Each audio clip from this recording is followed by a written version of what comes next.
This is your daily briefing and you are most welcome to it. Here we are the morning after the night before. Transfer window done, dusted, slammed shut. Good night, finito. I'm just going to lift. This is a brief exchange from this channel, and I think this is like finding out which side of the line you're on here. Okay, so one guy says, where's the striker and the creative midfielder? Because I hope that this audience is sophisticated enough that I don't need to go back over the last decade with you in order for you to understand all the bits and pieces and where the players were sold and so forth.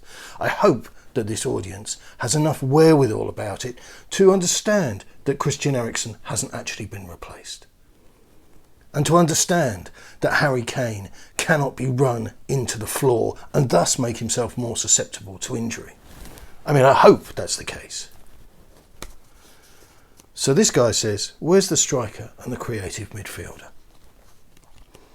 And the response from the other fella is, no rebuild happens in one window. Let's say we got the striker and creative midfielder and right winger this season. All you fans would be saying, where is the centre back and the right back? Why isn't Levy and Paratici getting the priorities? Said in conversation. Why do they always leave it to the last minute? And you've got to believe this is littered with exclamation points. I agree we do need to strengthen in those positions, but we've had a great window for Paratici's first window of the rebuild. And we will definitely strengthen those positions in the coming windows. I wish I lived like that. So if we look at the at-a-glance table, and I'll pop that up there so you can see it. Don't worry about the numbers so specifically. This is a bit like when you get your stats from one place and you get your stats from another. They're all taken by different people. And the numbers I took were from a sporting index firm who cited at the bottom like a university paper where they got their numbers from, and they took it from Companies House and so forth. Declared monies by the actual club. So don't worry, don't get embroiled in, but because you're bickering over tuppence in the scheme of things. So you can see where the money went, and we've got the 1, 2, 3, 4, 5 big purchases in, and then on the other side we've got the 1, 2, 3, 4, 5 big purchases out. And I would say, and I'm going to come on to one of them shortly, that this doesn't include a whole raft of players that have gone, who have just been simply released because they weren't good enough. Let Paratici cook, they said. The Don is cooking, they cried. If the Don is cooking, if the Don was truly cooking, then why does it feel like this is another Daniel Levy window? As far as the Eriksen type playmaker, we live in hope that either Tongi has a personality transplant or Lo Celso takes being a Spurs player seriously. The more I sit about it, I overthink things, by the way, and the more I think about that snap of him and Romero on the plane, you know, we're all off to sunny Argentina, da, da, da, da. To hell with Tottenham, we're off on the jolly. And all this business, it's my country, my club, my country, my land of my forefathers. Are you the same people? Are you the same apologists that then would say to somebody like Harry Kane, but you've got a contract. You can't leave. You can't think about leaving because you've got a contract. You've got a legally binding contract. You're not allowed to use words like enslavement, but you're legally obligated to fulfill your contract. And these clowns are zipping off into the sunshine, and I wouldn't care if they were going to the North Pole, incidentally, but they're zipping off into the other side of the world in a situation whereby we currently have, and I know the regulations can change because they have frequently changed over the last 18 months, they've changed every fortnight. We're currently in a situation where if the government doesn't soften up dramatically, then we're not going to see either of these guys, or 2 or 3 of these guys, properly until Christmas. So if we're looking at the list of who's come in, Pape won't appear until next season, and then he will be playing his first season in the Premier League, which is unlike most other leagues in the world. Gollini won't be a Premier League starter. And Romero, I revert to my previous comments. And as far as the squad is concerned overall, based on the personnel that we do have, the midfield is extremely vulnerable to injury and fatigue. Because nobody ever talks about that. Nobody ever talks about that. It's all like this sort of childlike approach from a lot of people. Well, this is my goalkeeper, and this is my centre back, and this is my other centre back, and this is my... Yeah, and what happens if his cruciate ligament goes? What happens if his ankle rolls over? Ideally, you have 2 players for every position, and I fully accept you can't expect them both to be superstars. But surely it befits a professional football club with £1 billion stadium, the best training facilities in the world, to be a bit more than, make do amend. If Skip or Højbjerg were to pick up an injury, then we are staring directly at Harry Winks again. Just ponder that. How does that feel? Oh, we've got Chelsea next week, got Man United the week after. It's all right, got Harry Winks in midfield. Brand new, like a new signing. And there's still no backup striker to Harry Kane, whose future, even beyond next January, looks absolutely unpredictable. And in his statement, it was very clear. He said he was staying for the summer. The positives, mild positives, Serge Aurier's £70,000 a week wages have been removed from the salary bill. That's about 3.6 million per annum. Carter Vickers loan to Celtic. I mean, why is he still around? Why are we still loaning? To what purpose are we loaning him out? I don't even know how old he is. I don't care. I don't care if he's 12. He's not going to come good. He's substandard. He's championship at best. But we appear to have adopted him. So his wages will be off the bill, but they're not in the public domain because he's so far down the food chain.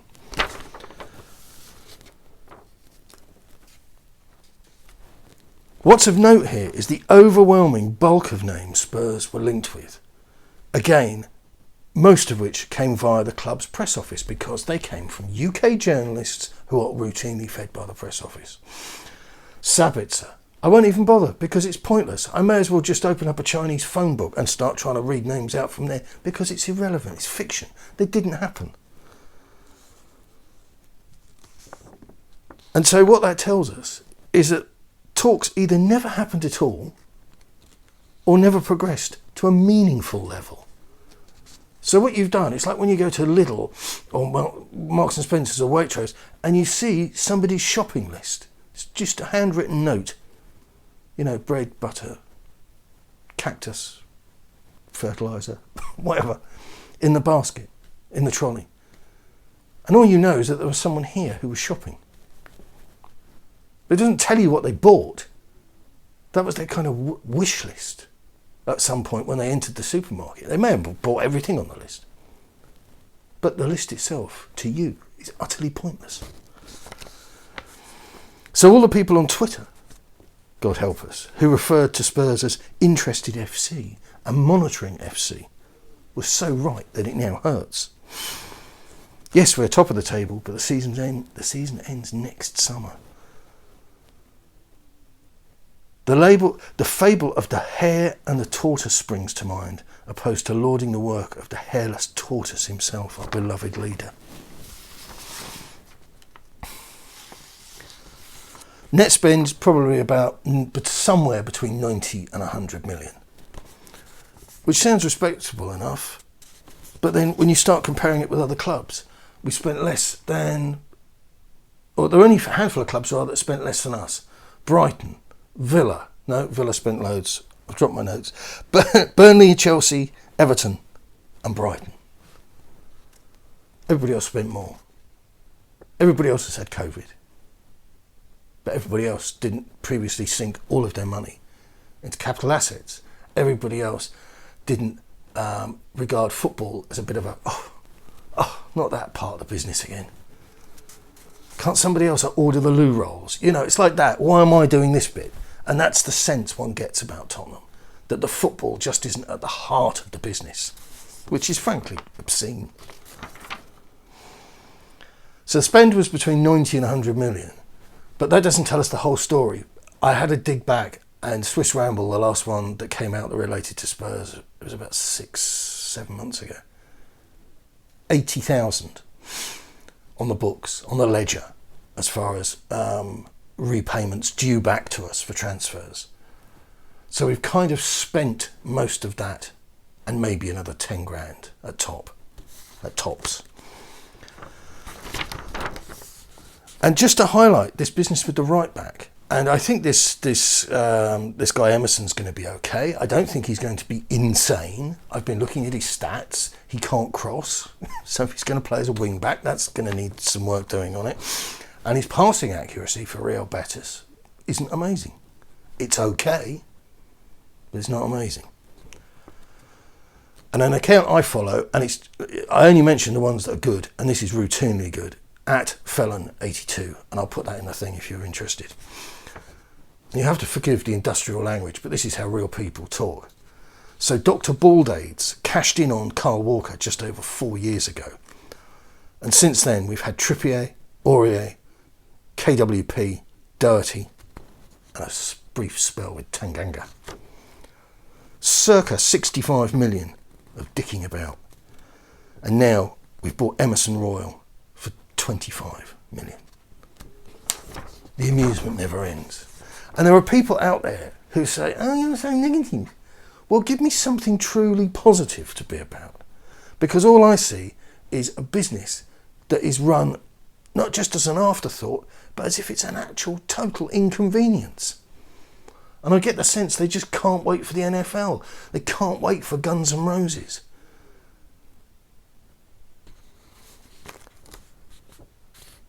There's a bit of press commentary on the day. Harry Kane's quote obviously came out from TalkSport. And this to me just struck me as he's doubling down on what's gone wrong with him and his brother and Daniel. Anyone involved in the football industry knows the ins and outs, and I was calm with the situation. It was between me and the club, and when you know the truth and you know what was going on, your conscience is clear. And that's him putting on Levy the gentleman's agreement thing. And anybody who has a gentleman's agreement with anybody in the 21st century is a bit soft in the head.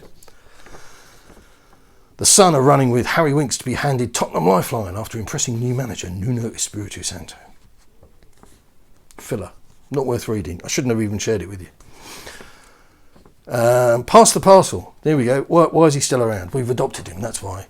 Tottenham Hotspur FC defender Cameron Carter Vickers joins Celtic in his 7th loan spell. Option to buy as the USA international looks for minutes in the Scottish Premiership.